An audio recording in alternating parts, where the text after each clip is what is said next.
Harlon was seated in Ambassador Sotak's quarters aboard the Kakan transport ship that was taking them both back to Terra Nova. They were more spacious than most, but still cramped. "How does this work?" he asked, and he slipped a helmet onto his head, a pair of ocular devices attached to its brim in a flipped-up position.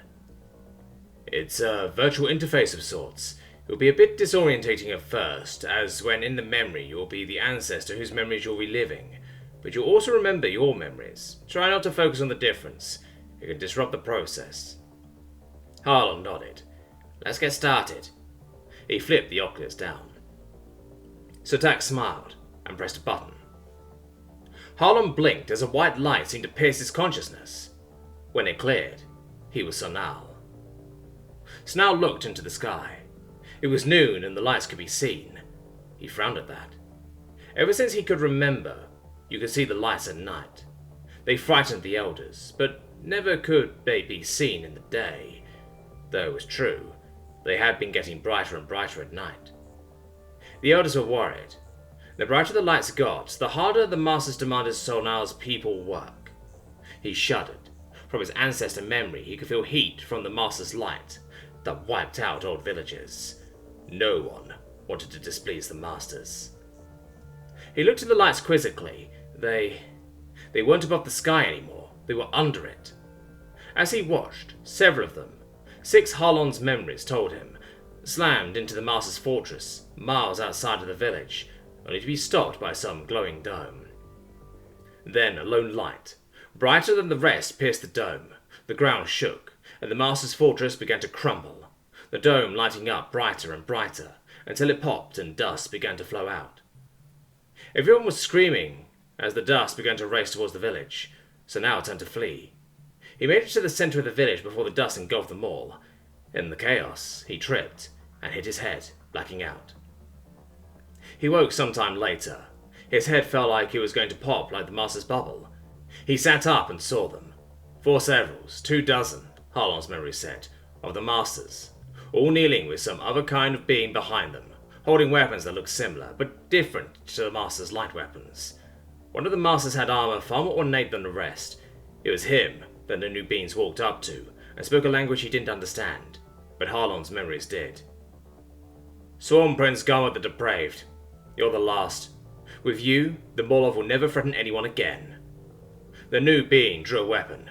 With a thunderous boom, the master's head exploded. A wondrous thing among the wondrous things Sir now had seen this day happened. The other masters all slumped dead too. The new being looked at his comrades. "Get these things out of this village and call in medics. Looks like some of the locals were hurt." He walked over to Sonal. "You're free, boy. We'll be leaving soon," he said in the master's tongue. Sonal was confused. "What's free?" The being knelt down. "It means the Morlov won't be working your people to death anymore. They won't be demanding your food and resources. Your people are free to choose how to live." "Who are you?" Sonal asked. "I'm General Jordan Stanforth of the United Terran Coalition Marine Corps." The elders began to gather. The being General Jordan Stanforth looked at them. "I'm sorry we can't help your people rebuild. The Marlov, ones you call the Masters, are an evil people. They murdered more kinds of beings than your people have numbers for. My kind stopped them, but at a price. There are not enough of us now to rebuild. Our own world's long shattered."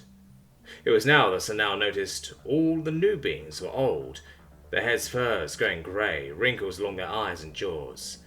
"Freedom is the right of all sentience. We hope that when your kind take to the heavens as we once did, you will take your freedom and peace with you. But beware. My kind also has words of wisdom and warning.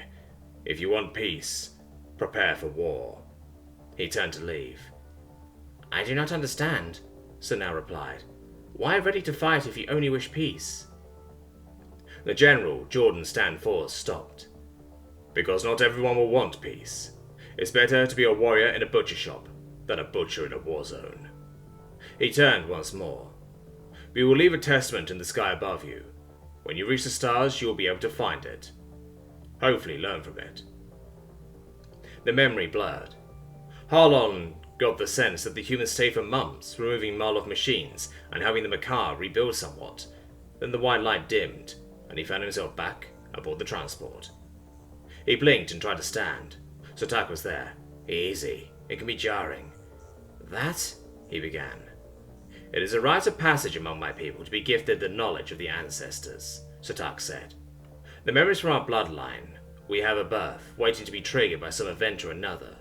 Usually after pubescence, but it is not unheard of for a traumatic event to trigger a bloodline memory. Those we choose to preserve. When a Micah comes of age, they are given an ejection. They grant them the blood memories chosen. Thank you for the honor, Harlan replied. It was a gift, so that you, the one who found their world, will know why we wish to honor them so dearly. Little more than a day later, they entered the Terra Nova system. They paused while waiting for authorization to enter the system. Gaia hadn't suggested, but she agreed enthusiastically when the subject was broached, and General McComb had supported it. Tshirt was frowning, or at least his speech's equivalent to it. Why do I not hear the sublights? Is there a problem?